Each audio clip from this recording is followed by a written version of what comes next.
This is a tutorial on how to narrate your slides and record it. I'm going to be using one of my old presentations for this example. When recording over your slides is a great idea if you plan on presenting your PowerPoint in a DVD mode, publishing it on the web, or having people view it via kiosk mode, and wanting to be heard during your PowerPoint presentation. All you need is a microphone, and PowerPoint will take care of the rest.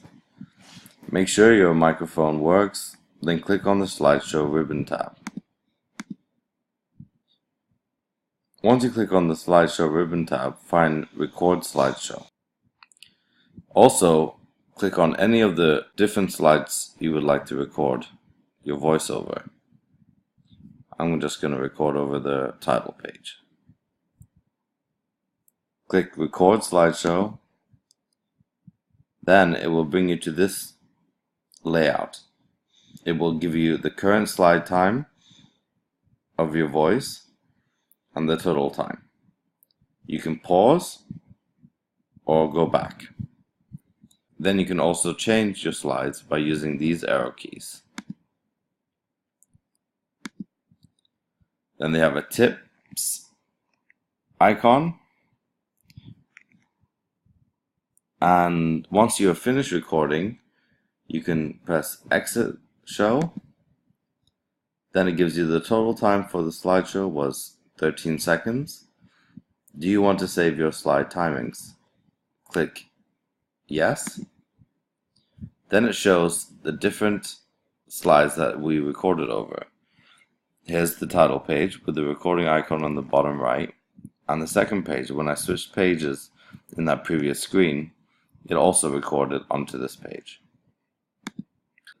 Then double click the page you would like to go into.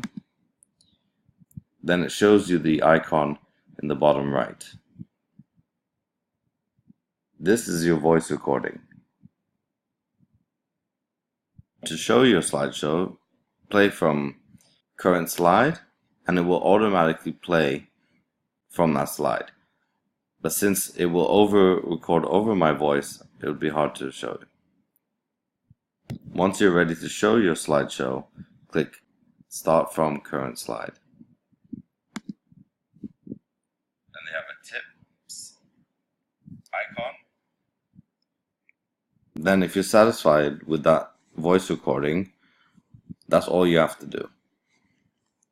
If you're not satisfied, double click the icon.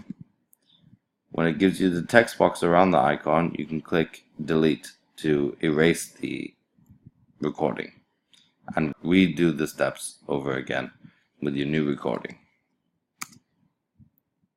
And that was my quick tutorial on how to record your slides in PowerPoint.